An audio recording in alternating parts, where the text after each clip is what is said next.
এয়া ঘৰৰ পৰা ওলাইছোঁ গুৱাহাটীলৈ বুলি। গুৱাহাটীৰ গন্তব্যস্থান পামহিৰ ডাকিনী পাহাৰলৈ যাম। আৰু এই ডাকিনী পাহাৰত আছে এটি বিশেষ জ্যোতিৰ্লিংগ।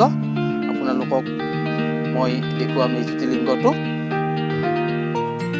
গড়চুক পালোঁ, গড়চুক ৰাণী পথত পামহি।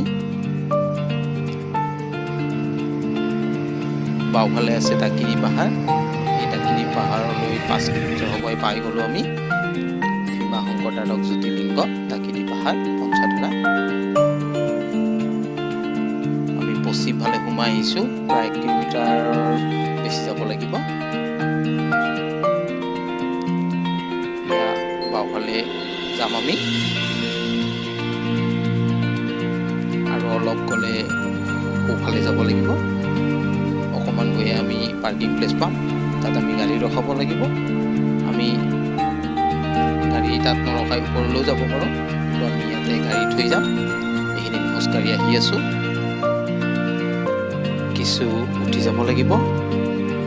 লাহে লাহে আহি আছোঁ। বহুদিন পাহাৰত উঠা অভ্যাস নোহোৱা বুলি ক'ব পাৰি। আহি আছোঁ তথাপি। আপোনালোকক মই দেখুৱাই দিম ইয়াৰে সুন্দৰ সেউজীয়া পৰিৱেশ। নিশ্চয় ভাল পাব আপোনালোকে ইয়াৰ পৰিৱেশ দেখি।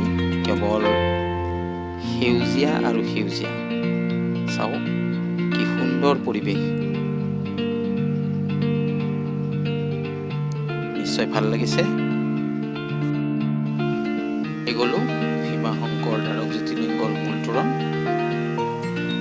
এই তোৰণখনৰ পৰা প্ৰায় 60 ফুট নামি যাব লাগিব। আপোনালোকক আমি এই মূল গেটৰ পৰা গোটেই মন্দিৰৰ ভিউটো দেখাই আছোঁ। নিশ্চয় ভাল পাব। কি এক সুন্দৰ পৰিৱেশ, কি এক নান্দনিক দৃশ্য। সঁচাই মোহনীয় ইয়াৰ পৰিৱেশ। আপোনালোকেও নিশ্চয় ভাল পাইছে। ভক্ত ইয়াতে চাকি জ্বলাইছে, ধূপ জ্বলাইছে, কাৰণ মূল মন্দিৰত চাকি বন্তি জ্বলাবলৈ দিয়া নহয়। সেই ভক্ত ইয়াতে চাকি ধূপ আদি জ্বলাই মূল মন্দিৰত গৈ ভগৱানৰ সেৱা লয়। ইয়াত ধূপ জ্বলাইছে। আপোনালোকে দেখা পাইছে ইয়াতে ত্ৰিশূল, শিৱলিংগ, এইবোৰ ভক্তই নিজৰ মনোবাঞ্ছা পূৰণৰ অৰ্থে দিছে।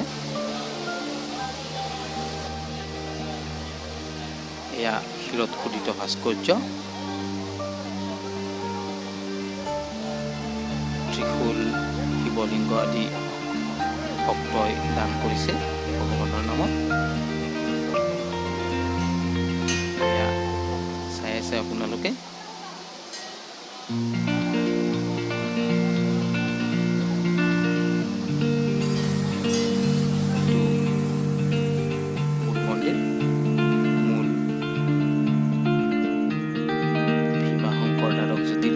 ভক্ত ইয়াতে জল অৰ্পণ কৰিছে। আপোনালোকক দেখাই দিছোঁ জ্যোতিৰ্লিংগটো। ইয়াতে এটা মণিকূটৰ অভাৱ। আমাক পূজাৰীয়ে আপত্তি দৰ্শালে। আমি চৰকাৰক অনুৰোধ জনাম এই চেনেলৰ জৰিয়তে ইয়াতে এটা মণিকূট নিৰ্মাণ কৰক। অসমৰ পৰ্যটন উদ্যোগ হিচাপে ইয়াক গঢ়ি তোলক, এয়ে আমাৰ কামনা।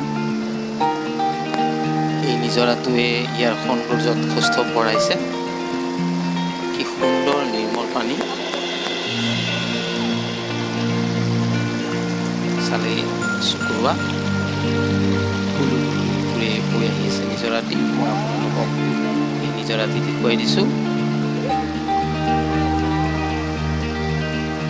গুৱাহাটী মহানগৰীত যে এনে এখন ঠাই আছে বনাই কৰিব নোৱাৰি। এয়া ভক্তই জ্বলাই মন্দিৰলৈ সহভাগী কৰাৰ বাবে আগবাঢ়িছে। মই আপোনালোকক গৈ আছোঁ, নিজৰাটো দেখুৱাই আছোঁ আপোনালোকক।